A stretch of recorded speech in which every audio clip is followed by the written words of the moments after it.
Hello, this is davidji, and welcome to today's meditation on the end of suffering. Let's find a comfortable place to sit or lie down. Let's ever so gently feather our nest. And together let's take a few deep breaths in and look around as we allow our eyelids to gently float closed, and continue to watch your breath as it moves in and out.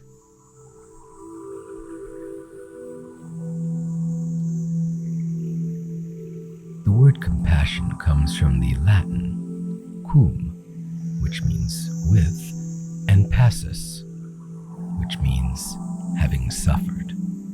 So compassion literally means to suffer together with. We get the word patient, one who suffers, from patiens, and it's similar to the Greek verb paskein, to suffer. Ranked a great virtue in numerous philosophies, compassion is considered in almost all the major religious and spiritual traditions as among the greatest of virtues. In the Buddhist tradition, suffering is spoken of as an aspect of the human condition that should be recognized and can then be overcome. The core of compassion is illuminated in the Four Noble Truths. The Four Noble Truths are the truth of dukkha. Dukkha means suffering or anxiety or dissatisfaction. So the first of the Four Noble Truths is the truth of this suffering. The second noble truth is the truth of the origin of dukkha, this suffering. The third noble truth is the truth of the cessation of dukkha. And the fourth noble truth is the truth of the path leading to the cessation of dukkha. The first noble truth explains the nature of dukkha, which is translated as suffering, anxiety, unease, dissatisfaction, and is said to have the following three aspects. Dukkha, which is the dukkha of ordinary suffering. This type of dukkha includes the obvious suffering or pain associated with birth, growing old, illness, and the process of dying. Then there's viparinama dukkha. This is the dukkha produced by change. This type of dukkha refers to the anxiety or stress of trying to hold on to things that are constantly changing. And the third aspect is samkhara dukkha. This is the dukkha of conditioned states, essentially the subtle dissatisfaction pervading all forms of life, because all forms of life are impermanent and constantly changing. The central importance of dukkha in Buddhist philosophy is not intended to present a pessimistic view of life, but rather to present a realistic, practical assessment of the human condition, that all beings must experience suffering and pain at some point in their lives, including the inevitable sufferings of illness, aging, and death.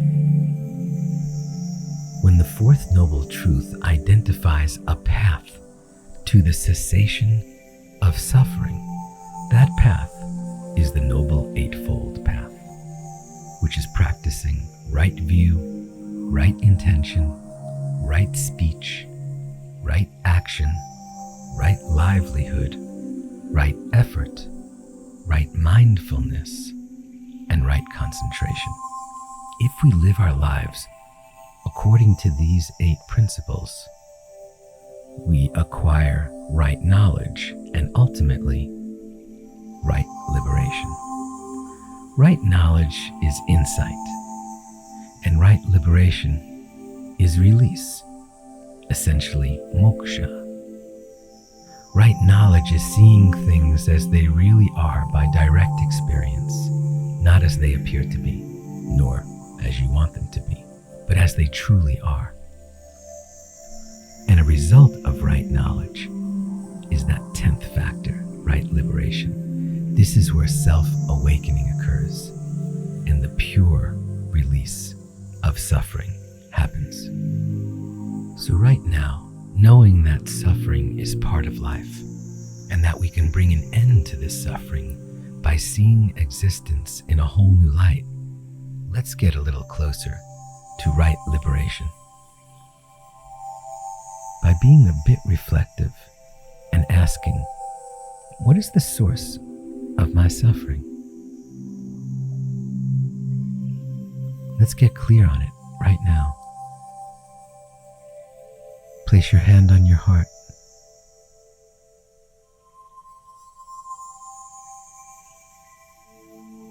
And ask yourself, what is the source of my suffering? What is the source of my suffering? What is the source of my suffering? And whether that's clear to you or not, together let's take a deep breath in of permission, and let's breathe out regret. Let's breathe in wholeness.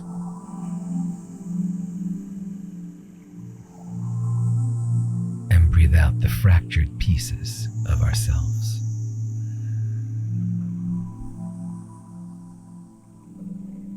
Let's breathe in joy.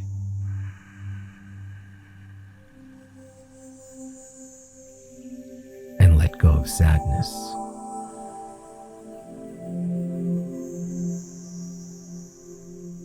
Let's breathe in light.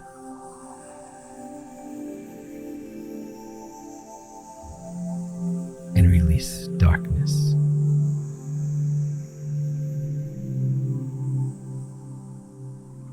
Let's breathe in understanding.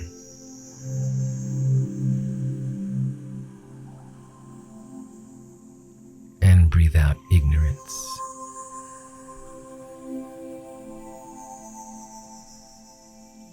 Let's breathe in clarity.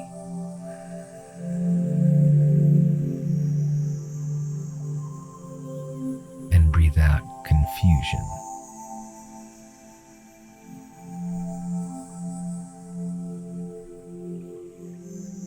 Let's breathe in peace.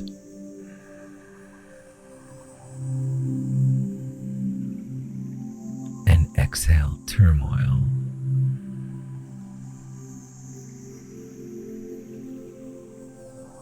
Breathe in calm.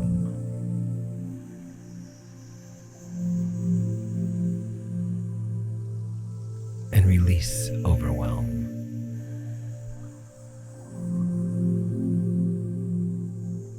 Let's breathe in a smile.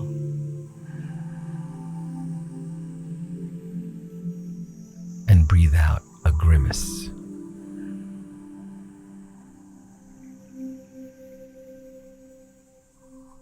Breathe in love.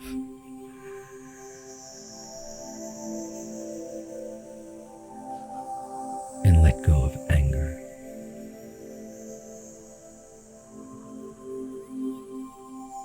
Breathe in love.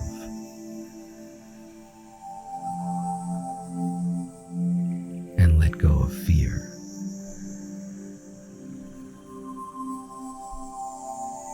Breathe in love.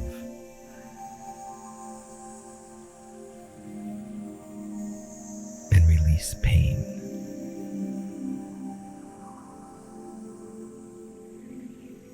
Breathe in moksha, pure liberation.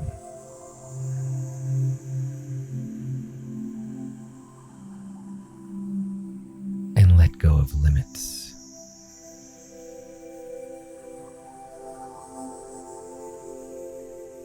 Breathe in abundance.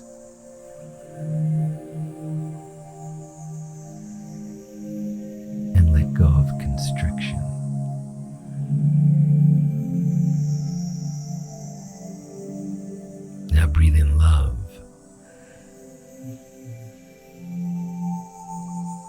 And breathe out love.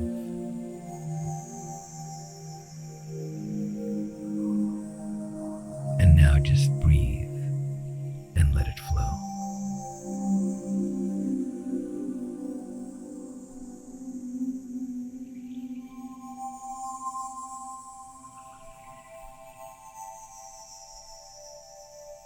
And let's take it a bit deeper now.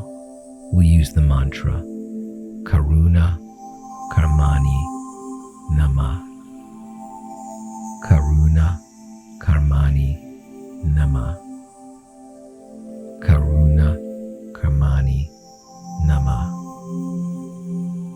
Karuna is compassion. Karmani is action.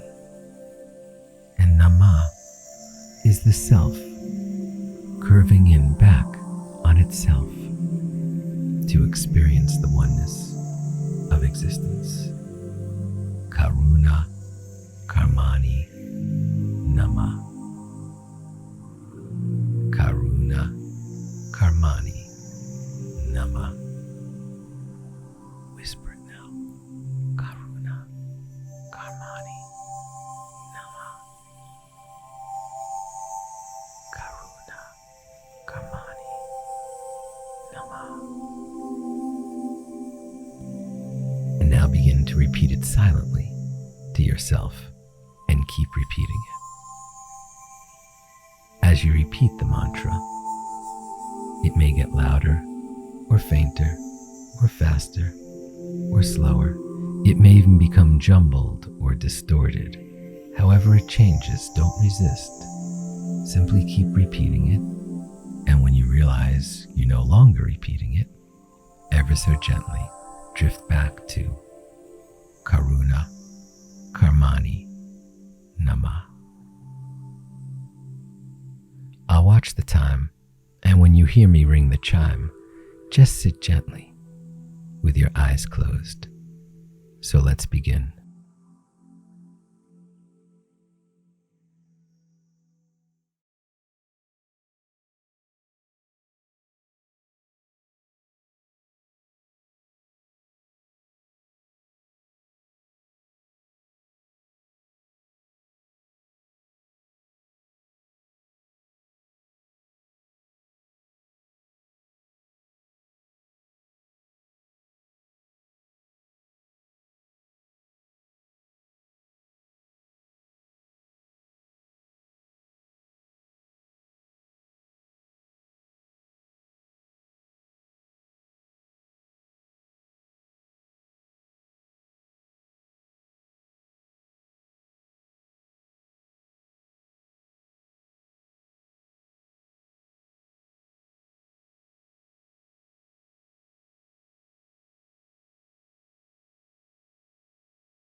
Sit gently with your eyes closed and let the stillness and silence settle in.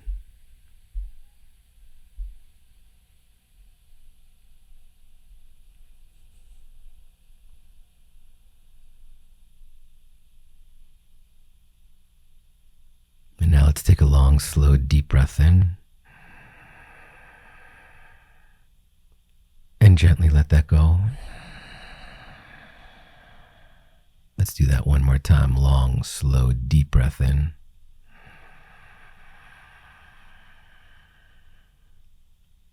And gently let it go. And let's seal this karuna karmani nama, end of suffering meditation, by chanting the hymn of the universe, Aum, one time. Take a long, slow, deep breath in.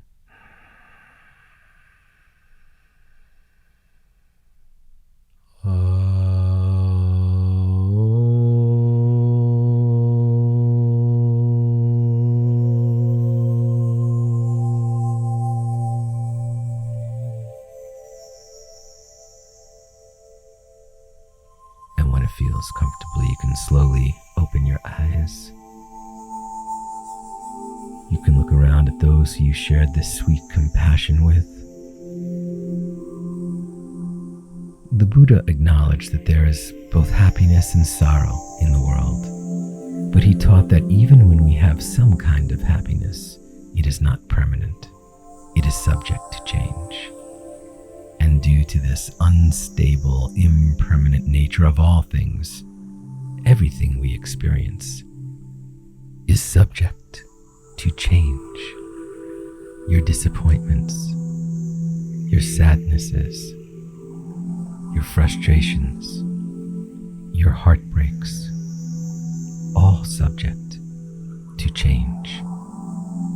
In this moment, if you're feeling less than, if you're feeling a weight on your chest, if you're feeling any sadness, this too shall pass. And in this moment, if you are celebrating the magnificence of existence, raise the roof. So the key to transcending dukkha is to gain insight into that truth and understand what really is able to give us happiness and what is unable to provide happiness. And in that aha moment, your suffering ends. It all comes back to gratitude. Appreciating that as long as we're having a conversation about suffering, we are blessed to be breathing, loving, sharing, and living this sweet shared existence. The depth of our compassion is the depth of our true understanding that we are all living one merged life, the union of every moving part of reality. So as we move throughout today, let's keep in our awareness, bean by bean, the bag gets filled, and our lives fill with even greater compassion. From the sweet spot of the universe, this is davidji, and I'm wishing you a day filled with the end of suffering. Namaste. I'll see you in the gap.